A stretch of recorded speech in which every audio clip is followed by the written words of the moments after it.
Il est 19h, mesdames, messieurs, bonsoir et merci de votre présence. Bonne fête à tous les musulmans. Jour de fête et de prière ce lundi à l'occasion de la Eid el-Kébir. L'une de nos équipes était ce matin à la mosquée de Vendredi de Mamoudzou, mosquée dans laquelle était invité le préfet.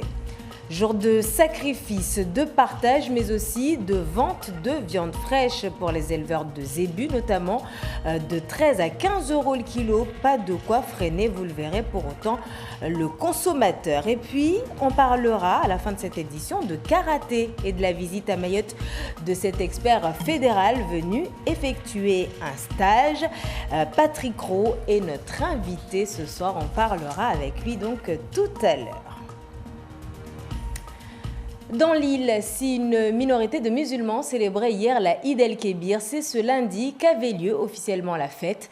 Après la grande mosquée de Mtsapéré ce dimanche, nous étions ce matin du côté de la mosquée de Vendredi de Mamoudzou, lieu de prière des deux sénateurs, du maire de la commune, accompagné du préfet Jean-François Colombet. Reportage de Papino Zaidani, Maoulida Bonahiri. La communion, le vivre ensemble ainsi que la solidarité dans la population, quelle qu'elle soit, d'où qu'elle vienne. La Eid el-Kébir de ce jour à Mayotte, l'occasion de rappeler durant cette prière les fondamentaux de la vie en société. Une cérémonie en présence du préfet qui a souhaité marquer, dit-il, le respect que l'État porte pour les musulmans de l'île. L'islam ici domine, 95% des Mahorais sont musulmans. Cet islam, c'est un islam serein, fort, respectueux. Je pense que c'est un modèle peut-être pour d'autres horizons.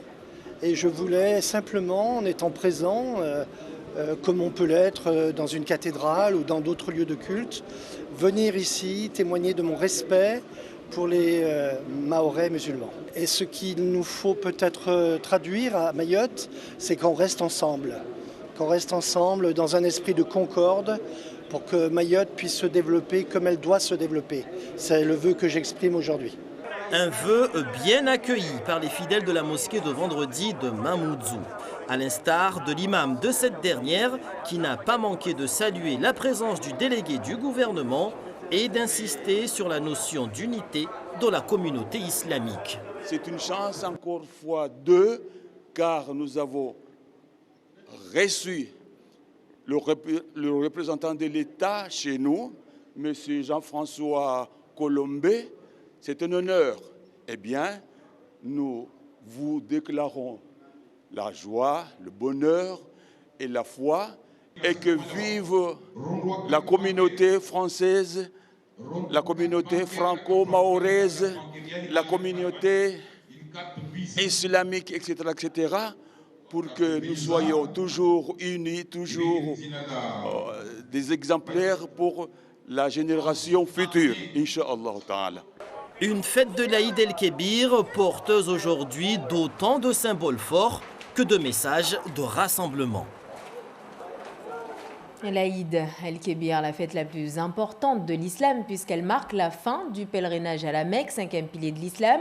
Et pourtant, on sent qu'à Mayotte, il y a moins de ferveur autour de cette célébration que pour la Eid el-Fitr qui met un terme au mois sacré du Ramadan. Deux célébrations vécues différemment mais avec cependant les mêmes rituels comme le rappellent ces fidèles rencontrés à la sortie de la mosquée. On les écoute. Comme l'a rappelé le Houtoub, en fait, c'est le sacrifice qu'a fait notre prophète Ibrahim en substitution de son fils. Donc c'est une fête, une des grandes fêtes de la religion musulmane. C'est la deuxième Eid dans l'année, comme le vendredi aussi, c'est une fête musulmane. C'est un moment où toute la famille se retrouve aussi pour partager bonheur, joie.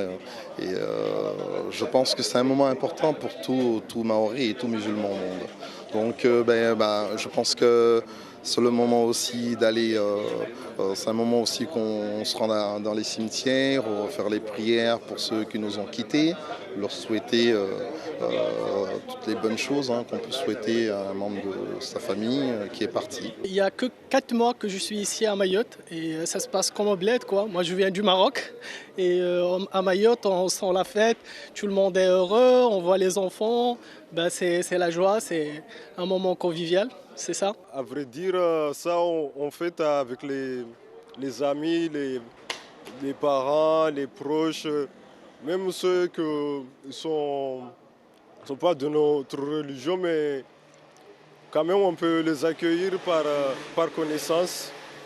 Et tout le monde en fait peut se joindre à cette fête. Réaction recueillie par Papino Zaidani et Maoulida Bouanaeri. La Eid el-Kébir, appelée également fête du sacrifice, l'occasion pour les éleveurs d'égorger un animal. La viande de zébu se monnayait par exemple entre 13 et 15 euros le kilo en bord de route. Pas de quoi freiner, vous allez le voir, donc le consommateur. Reportage à Tsunzu de Yasmine Jaffar et Abal Kassim Aben. La scène peut choquer, mais dans un département où les abattoirs sont inexistants, la population n'a d'autre choix que d'acheter sa viande fraîche vendue à même le sol sous 30 degrés.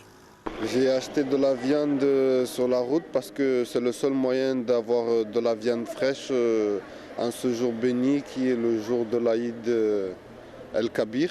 C'est un peu cher, mais on ne compte pas quand il s'agit de passer un moment avec la famille. Appelée également la fête du sacrifice, le temps d'une journée, plusieurs personnes s'improvisent bouchers. Ici, à Tsunzu 2, on compte 3 points de vente. On a choisi de se mettre à côté de la chaussée parce que c'est ici qu'on a plus de chances d'avoir des clients. La viande partira rapidement. Chacun a fixé son prix. Nous, par exemple, on s'est dit qu'on allait plutôt la vendre à 13 euros le kilo. Un peu plus loin, Tsunzu 1. 4 personnes ont égorgé des zébus, toujours dans les mêmes conditions. Mais ici, le kilo est un peu plus cher, 15 euros. 15 euros, c'est pas trop cher par rapport à la donne de Mayotte. C'est pas trop cher. Pourquoi? Parce que nous, on est là et qu'on ne nous aide pas. Donc on transporte le quoi manger au bœuf, on le transporte nous-mêmes. J'habite à Vaïbé. Je suis venue jusqu'ici pour acheter de la viande parce que là-bas, il n'y en avait pas. Et c'était important pour moi d'en consommer. Et je ne suis pas le seul. D'autres personnes sont à la recherche.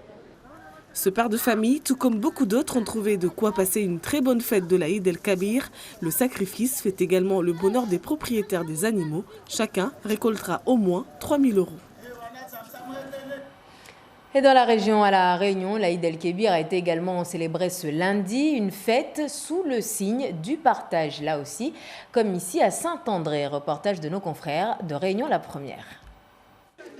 Aïd el-Kébir, un jour important dans le calendrier musulman, une fête placée sous le signe du partage. L'association Jeunes Musulmans de Saint-André a collecté des fonds tout au long de l'année pour pouvoir acheter l'animal. Aujourd'hui, on a fait 2 bœufs pour l'association. L'année dernière, on avait fait un bœuf.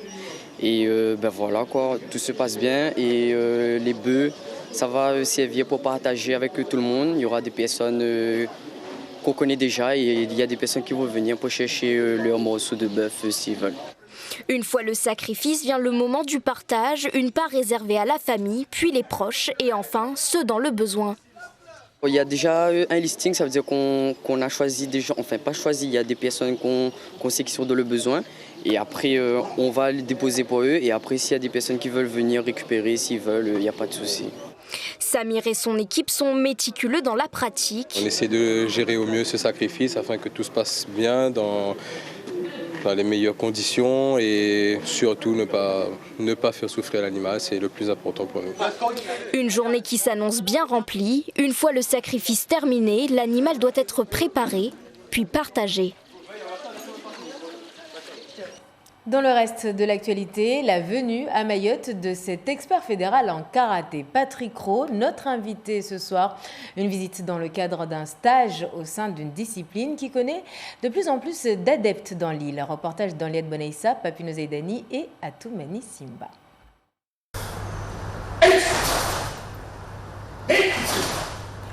Ces jeunes suivent un stage fédéral pour améliorer leur technique, en acquérir d'autres auprès de l'expert venu spécialement pour eux.